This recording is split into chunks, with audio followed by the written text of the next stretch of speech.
Ibinigay na po ng Judicial and Bar Council sa Malacanang ang listahan ng mga pagpipilian ni Pangulong Bongbong Marcos para sa susunod na ombudsman. Sa 17 nakapanayam ng JBC na pabilang sa shortlist, sina Philippine Competition Commission Chairperson Michael Aguinaldo, Deputy Executive Secretary Ana Lisa Logan, Supreme Court Associate Justice Samuel Garland, Justice Secretary Jesus Crispin Remulla, ang chairman ng Board of Directors ng Philippine Postal Corporation na si Stephen Cruz, dating Supreme Court Associate Justice Mario Lopez, at Sandigan Bayan Associate Justice Michael Musni. May hanggang October 25 ang Pangulo para pumili ng papalit sa nagretirong ombudsman na si Samuel Martires.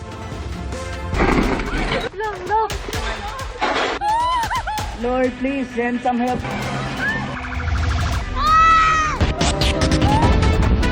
Inirekomenda ng PHIVOLCS na lagyan ng 5 metrong buffer zone ang fault na pinagmula ng magnitude 6.9 na lindol sa Cebu. Ibig po sabihin, bawal magtayo ng bahay sa ibabaw ng fault line. Saksi, si Nico Wahe. Bago ang magnitude 6.9 na lindol noong September 30, walang naitalang malaki ang paggalaw ng lupa sa bahagi ng Bogo Bay o sa Northern Cebu mula noong 1600s. Ayon sa PHIVOLCS, bago at ngayon lang nila natuklasan ng Bogo Bay fault line na nagdulot ng lindol. Ang dahilan ng biglang paggalaw, the rocks on both sides of the fault are stuck together as a result of friction. So habang nag-add ka ng stress, hindi pa siya totally gumagalaw. So nung hindi niya na ma-overcome yung stress, saka siya gumalaw and nag-release kagad siya ng energy instantaneously. ang dahilan kung bakit hindi ito na-detect agad bilang active fault, For one, a major part of the fault is nasa dagat. Second, wala tayong seismicity ng matagal. Third, it transects limestone areas. And when we say limestone, these are easily dissolved by rain. Okay? So madaling ma-dissolve, madaling mawala yung fault markers natin. strike slip daw ang tawag sa ganitong klase ng paggalaw ng fault line. It's a right lateral strike slip fault. So this one moves towards you. The right side moves towards you. Malaki raw ang pinsala ng lindol dahil mababaw masyado ang pinagmulan nito. A magnitude 6.9 event is considered a strong earthquake. Second, yung depth, it's just 5 kilometers. So yung seismic energy kasi as it travels towards the surface, nadi-dissipate yan, nagdi-diffuse yung energy. So say for instance, the same magnitude, 6.9, but it started at 70 kilometers. Mas malalim. So pagdating niya sa surface, halos wala na siyang ganong lakas. Sa ngayon ay patuloy pa raw nagmamapa itong PHIVOLCS para malaman kung gaano nga ba kahaba itong bagong Bogo Bay Fault na kanilang natagpuan.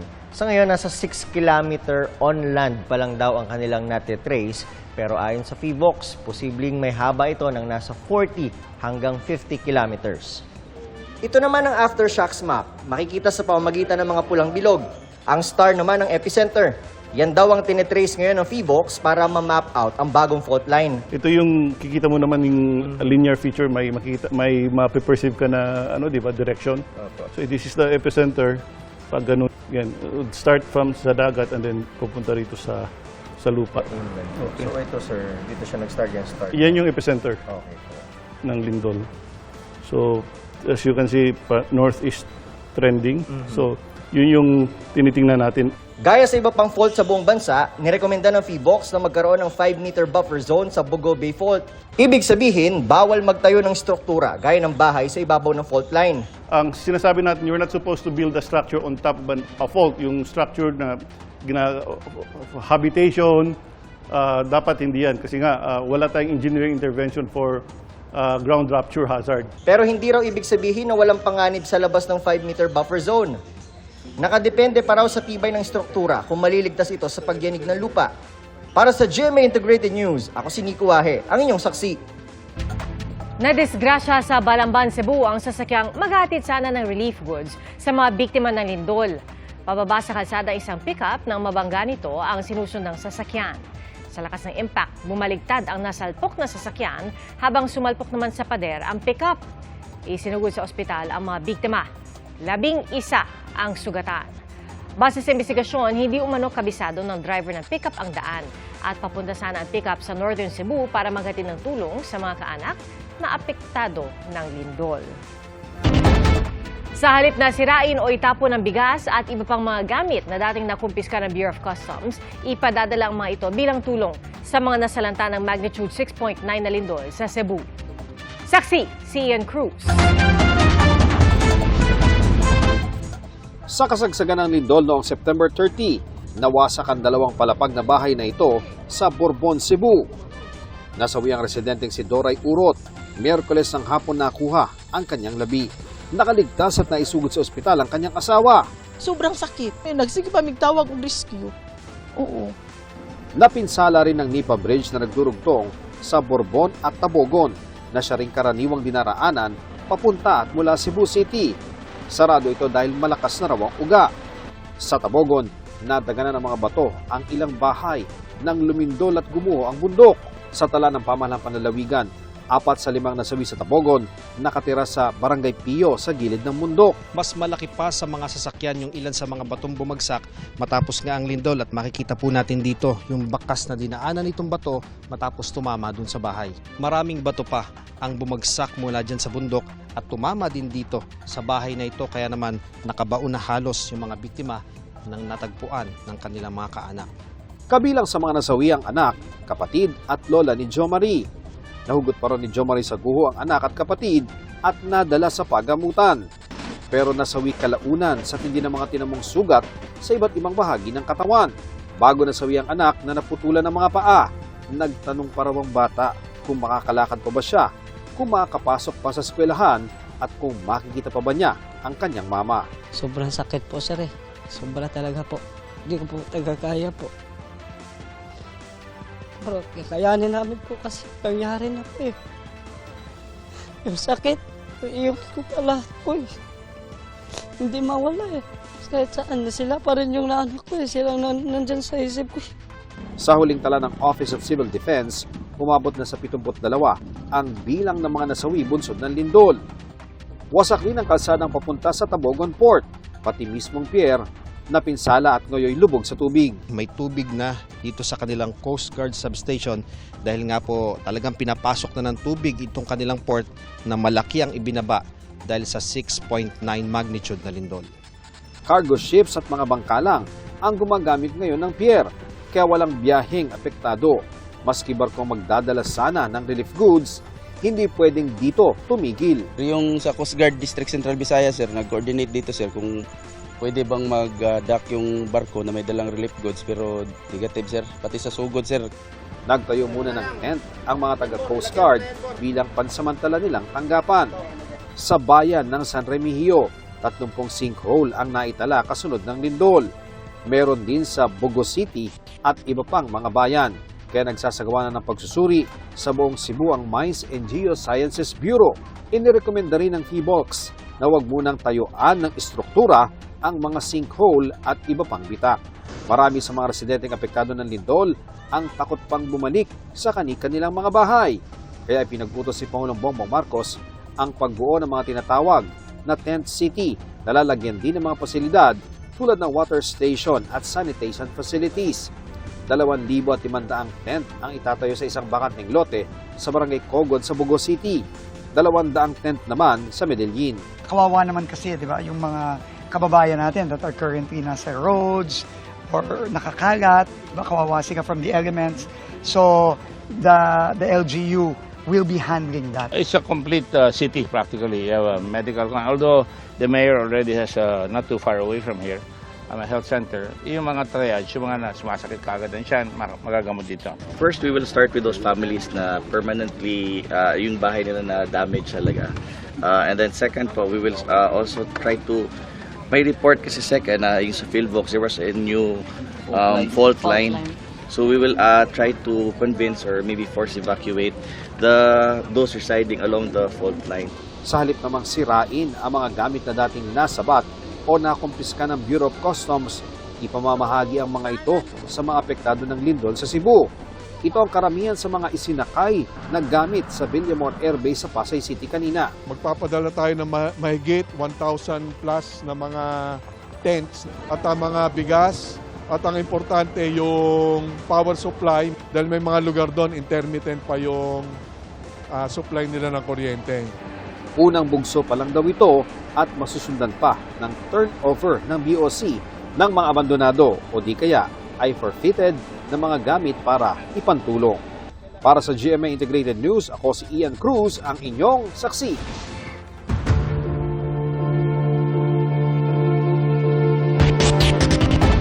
Nadagdagan pa ang mga grupo at personalidad na nanawagang buksan sa publiko ang mga pagdinig ng Independent Commission for Infrastructure. Saksi, si Van Mayrina. Batid daw ng Pangulo na umaabot na sa kanyang mga kaalyado ang investigasyon sa umano'y anomalya sa mga flood control project. Pero anya patunay ito ng investigasyon na hindi para isulong ang interes sa pampolitika, kundi para tuldukan ang katiwalian. I will continue to bring it up. If we resigned ourselves to saying that, okay, well, we can't do anything, I only have 6 years. If you resign to yourself to that I can't do anything, you will not do anything. And this is what we've seen over so many past decades. So I didn't want to be another one. Hindi rin daw porke nagbitiw ay absuelto na sa pananagutan ng opisyal. That's not enough. That's not enough. There is a great deal of damage, economic damage, actual damage to people's lives. I mean, very simple. A lousy flood control project that collapsed during the flood that killed a family. I mean, how can you live with that? I can't live with it, so I won't live with it. So I will keep pushing. Para maiwasan ang ghost at substandard na proyekto, dapat din daw ibalik ang acceptance requirement kung saan kailangan munang inspeksyonin ng lokal na pamahalaan ng proyekto bago mabayaran ng kontraktor. Batid din ng Pangulo ang galit ng mga nagprotesta sa September 21 trillion peso march na posibleng masundan ng isa pang malawakang protesta sa Nobyembre. Pero ayon sa Pangulo, ang pananagutan ng pagpaparusa hindi pwedeng madaliin at idaan sa gigil. The sins they committed it's hard to swallow. I understand that, but if we are a nation, a people of laws. We have to follow the law. Otherwise, whatever we do is not legitimate. We know many of these people are not innocent. Okay. But if you're going to bring them to court, you must have a very strong case. Sa pagpapatuloy naman ng investigasyon ng Independent Commission for Infrastructure o ICI, nagkumpirma ng dadalo sa pagdinig si Senador Mark Villar na naging DPWH Secretary noong 2016 hanggang 2021, panahon ni dating Pangulong Rodrigo Duterte. As former DPWH Secretary, probably he can share with us any information that he has with regard to the source of funding, planning, and implementation of the projects when he was Secretary. Muli ring haharap sa ICI ang mag-asawang Curly at Sara Diskaya. Ipatatawag din sila dating House Speaker Martin Romualdez at nagbitiw na ako Bicol Party List Representative Zaldico na dating chairman ng House Appropriations Committee. Dumarami rin ang nananawagan na gawing publiko ang mga pagdinig ng ICI, lalo't itinigil pansamantala ng Senate Blue Ribbon Committee ang kanilang mga pagdinig. I-open sa publiko para at least nakakaalam yung publiko. Opo. Ano ba talaga nangyayari, pati nga daw po yung mga executive session na yan, dapat nalalaman din ng publiko yan para maiwasan natin yung mga pagdududa. Yun nga nung sinasabi natin whitewash. Hopefully, the ICI can open to the public its deliberations. Para kay retired Supreme Court Chief Justice Artemio Panganiban, hindi katanggap-tanggap na dahilan ng sinabi noon ng ICI na ayaw nila ng trial by publicity, kaya pribado ang mga hearing. Ang mga improper o di nararapat na mga tanong, pwede naman daw salagin ng mga abogado ng mga iniimbitehang personalidad. The Commission is very much aware of the request and or the position of some people asking for more transparency, but the position or the policy of the Commission still remains the same. Ayon sa ICI, isinapubliko naman nila ang naunang findings na inihain sa Ombudsman. So no change? Right now, there's not. Para sa GMA Integrated News, ako si Ivan Mayrina, ang inyong saksi. Naging low-pressure area ang kumpol ng mga ulap na nasa labas ng Philippine Area of Responsibility. Ay sa Pag-asa, may tsansa itong maging bagyo sa susunod na 24 oras. Huling namataan ang sentro ng LPA 2,430 kilometers sa silangan ng Eastern Visayas. At kapag naging bagyo, tatawagin itong bagyong Kedan. Lumakas naman at naging typhoon ang bagyong may international name na Halong Ayon sa Pag-asa, bumaba ang tsansa nito makapasok sa Philippine Area of Responsibility.